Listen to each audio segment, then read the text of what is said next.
Yeah, there's a coworker, and sorry, JoAdel, if you want to say anything, go ahead too. This is like No, you're cool. super open, I'm just vibing with you. vibing. All right, cool. A coworker talked to me recently during a happy hour, um, and his the context why he brought it up was more about like sort of like the political divide, and we're not gonna go too far into that way, but just like he saw there's like a lack of compassion and critical Mm. thinking, and he's like, and this is like an older gentleman, not old by any standard, but he's asking this young kid, what advice would you give me for like when you see the world like this? And he's like, oh, maybe I'm just like old fashioned, but it's like I think people need to be more compassionate. And I'm like, oh no, I'm Mm. totally aligned with you there.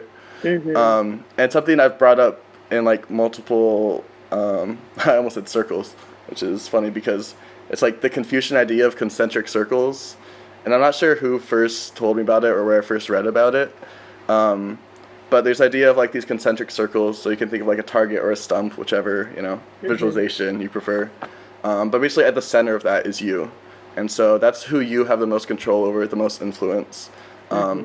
so when we talk about, these, big ideas of compassion and critical thinking, first, it's good to center yourself and realize, where you have room for improvements, where you can sort of exemplify those traits. And then the next concentric circle right around you is like your really close friends and family.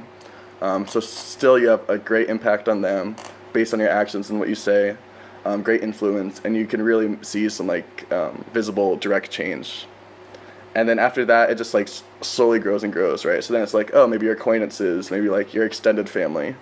Um, and the idea is like it's kind of like grassroots thinking, and I'm not like too into the grassroots movement, so I can't explain that one as well. But the basic idea is that there is sort of like this, you can call it a butterfly effect, network effect, Mhm. however you want to, mental model you want to put on it.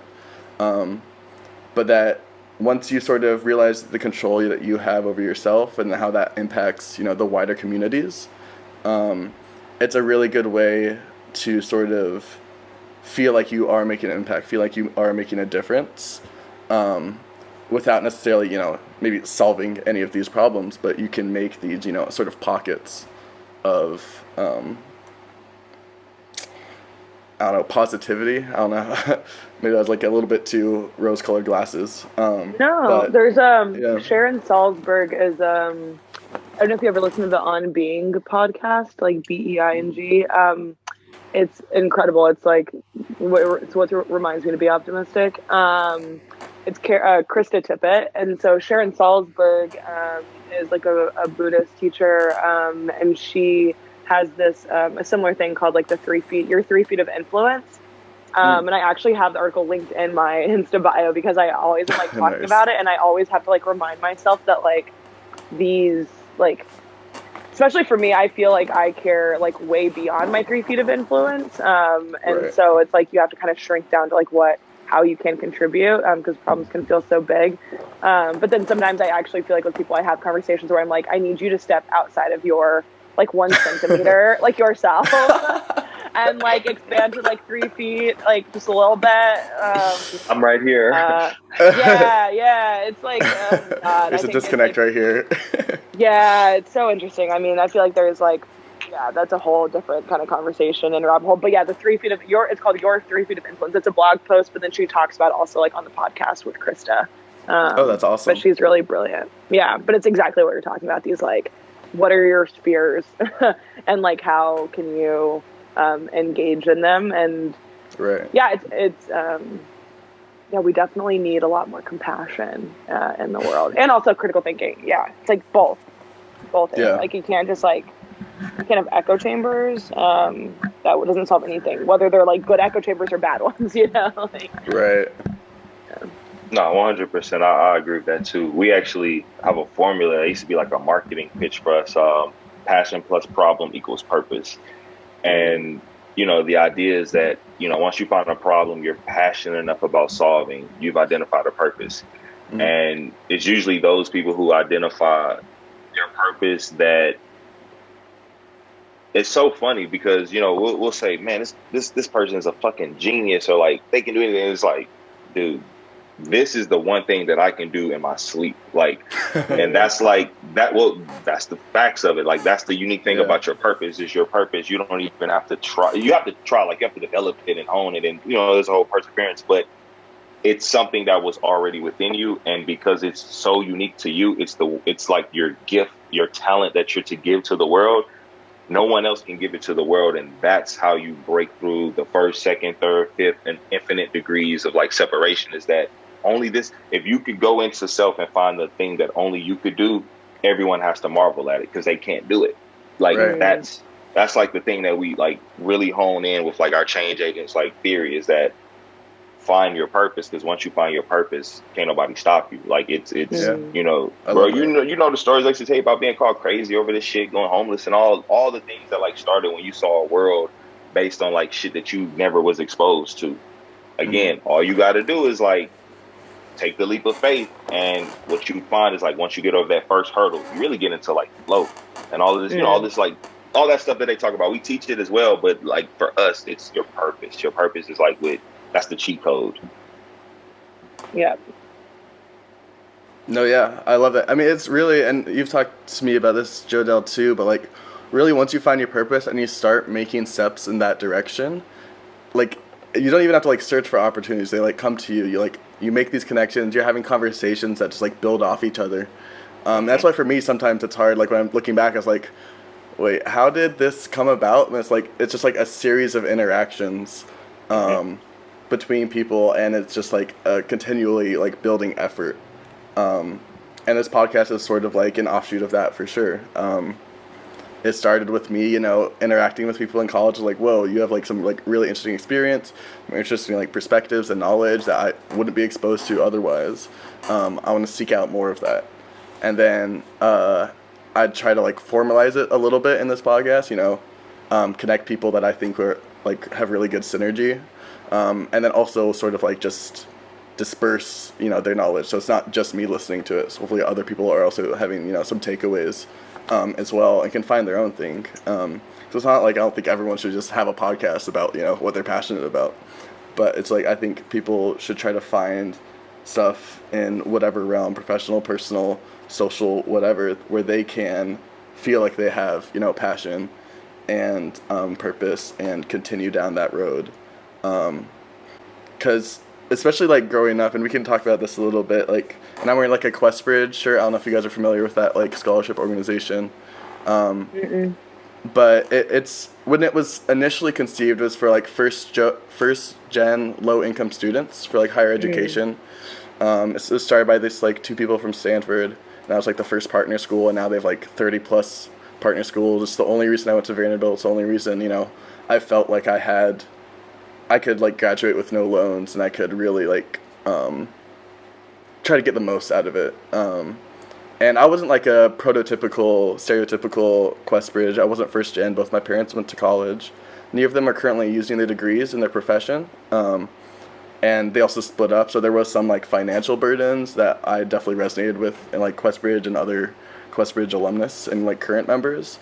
But like I wasn't able to, you know, have these, you know, grand thoughts and have these like discussions that I'm having with you and outside of the podcast, like while I was in school, because it's like I really thank my parents for really sort of like not making me feel like I grew up without, you know, a lot of financial burdens, but for sure they definitely felt, you know, the financial burden with a kid or without a kid. They definitely had, you know, their own struggles, and I thank them for like trying to, you know, take that burden on themselves, so that I would, you know, can just focus on school, focus on like friends, focus on, you know, the fun stuff that you want to as a kid. And my dad, I definitely thank for giving me a lot of structure in my life, which you really need as a kid, so that you can like, you know, grow within that structure and have, you know, some consistency. So, and it's like almost kind of related to like Maslow's hierarchy of needs, but just more like sort of like what you think about and how you perceive it.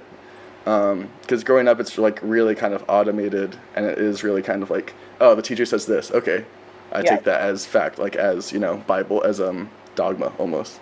But then as you grow up, you start to, you know, critically analyze it, start to come up with more unique perspectives and ideas, and I think it's based partly off, a more diversification of your experiences. And that's something I hope to continue on to this journey, and then also hope, share what I've learned throughout it as well. Totally. Yeah. Sorry, that was a little tangent, but that was what I had to say about that. I think enough people don't talk, I think, about like I like to be meta, and I think I've been getting annoyed lately because people are like, you just think about things so much, and I'm like, well, what the fuck are you thinking about? And it's like it's good, you should be thinking about those things, otherwise, like, who's doing the thinking for you? And like, if you want someone else to think for you, that's fine, but I feel like you actually don't in most cases. It just takes a lot of time and energy to think critically, but I do think it is a better, like, even I would say for both of us, or all three of us, like, doing stuff that makes us happy and like passionate, like, I feel like, at least in my life, people have been like, wow, you're so brave, how did you do it? I could never. Oh my gosh, it's so insane. And it's like, you can, but you just have to actually know what you like and what you don't like, and that takes thinking. And then, like you were saying, like, once you kind of know what your passion is and what your purpose is, like, those things do come to you, like, but you have to have an idea of what that is. I don't want to be like woo woo, be like manifest it, but like, it's, I think you do have to have an idea, otherwise, then like we were talking about this, a bit, Kai, but like, I said no to things in college. I graduated, Vanderbilt without a job, which is like so fucking sacrilegious, right? Especially as like student body president, but I just, like, it didn't feel right. It didn't feel aligned. And then, like, I would have not, if I would have said yes to things that didn't feel right, then I wouldn't have done any of the things that I'm doing now, or like have done. And like, yeah, it's scary, but it usually does end up being worth it. And that's a lot of the stuff that I would talk about too, with like, and a lot of like the mentorship stuff, or even talking to like, Vandy undergrads and stuff. And that kind of one of the things I try to talk about too as president. I just was like, do what you want to do. Like it's scary. Like I've had so many undergrads, or like, soon, like, people that are like recent alumni, like, email me or LinkedIn message me, and they're like, how did you do like all the things that you're doing? And like, I'm so scared. And I'm like, you can do it. Like, you just have to, but it takes time. And, but you also, like you're saying, your dad provided you the structure, your family provided you the structure to like think. And a lot of parents actually don't do that, which, again, different conversation for a different time. But yeah. No, it's if I could say a couple of things to that. Just one, the idea of like thinking. It's funny. So like, I tend to like, this gets me in trouble sometimes, but I tend to like look at the world through like the lens of like basically physics and philosophy, right? And from a physics perspective, when you're thinking, you're putting forth questions, right, to like the universe, questions. But from a like alchemical perspective, it's a quest for ions. And we all know that, like, at least if we have like understanding of chemistry, we know that like the ionizing state is like where the magic happens. That's where shit changes and mixes, and that's where synchronicity happens in terms of the universe. That's how you go from like, it happens like, oh, I'm going to get a new car. And you start seeing the very car that you was thinking about everywhere you go, right? That quest that you put out into the universe has now ionized, the ionosphere, or whatever you want to call it, however you want to look at it. But it basically has conformed to your quest. And I think one of the big issues is a lot of people aren't putting forth a question to the universe. They're just taking shit as fact, as law, right? Like, we can't do this because that, we shouldn't, we did it. And it's like, did you ever even question it? Because if you did, some kind of answers, like, so like, I think like that's one of the first steps of like into critical thinking, is like questioning shit. And that's like, that does take courage. Like, that really takes courage. I'll use like an example for me. I was taking classes at Nashville State. Basically, I was supposed to be transferring to MTSU, music production. I was going to start a business, all this kind of stuff. But then this like fucking vision happened. And it went from like, oh, you're in school for like music production and business, to now randomly you're switching your major to like sociology, and then like philosophy, and then like all these like back and forth. And it got to the point where it's just like, bro, you can't continue doing this. These grades don't carry over for this track. So really you don't have grades. So I ended up leaving with like a 0.6 GPA. And again, back to the courage to like follow that quest that you put forth for yourself. I remember like telling myself internally, as well as like Julie telling me, like, how many more semesters you gonna waste? because I was really just going to school to like take subjects about shit I was curious about. It wasn't even about a major for me anymore.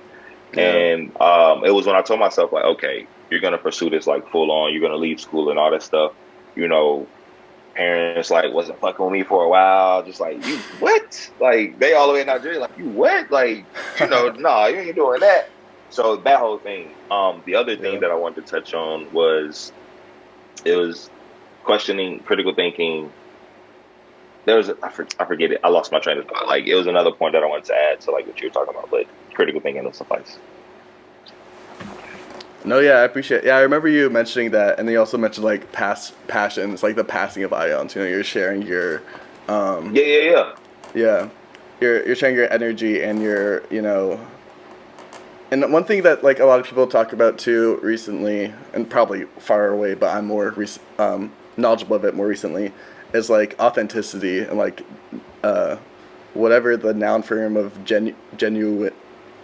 We'll go with authenticity, but I think that's something that I've really, you know, tried to lean into, and that's another thing that, you know, it's easy to say, but it's a lot harder to practice, and you have to really understand yourself and what you like and what you don't, and like what you gravitate towards, to really be authentic, and it can grow, you know, it can grow as you grow, obviously, and I think that's something when you meet someone that's like authentic, it's like it's so effortless. It's like, oh yeah, they're just being them.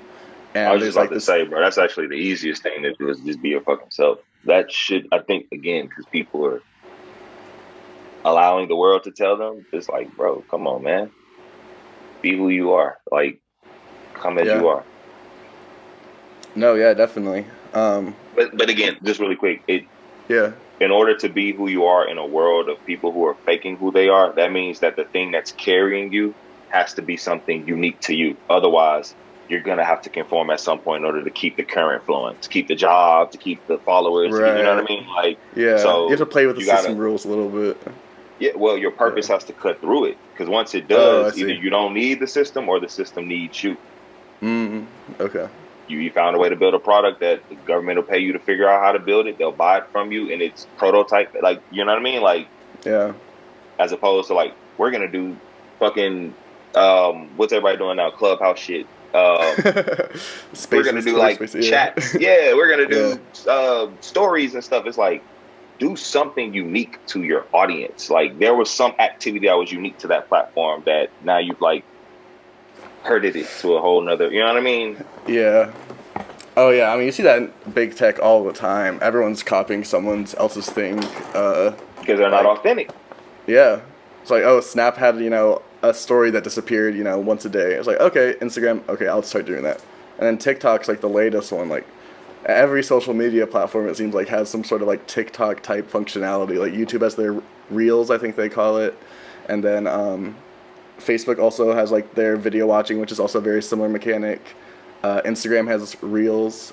YouTube is Shorts. Instagram Reels, but it's just like, it just seems like an easy, like, quick money cash grab. Copy features, get users to, you know, divert their attention from one platform to another, without really sort of like thinking about, like, you know, why do we want our users to have this feature? How is it being used? And just taking a more like intentional approach, really. Exactly.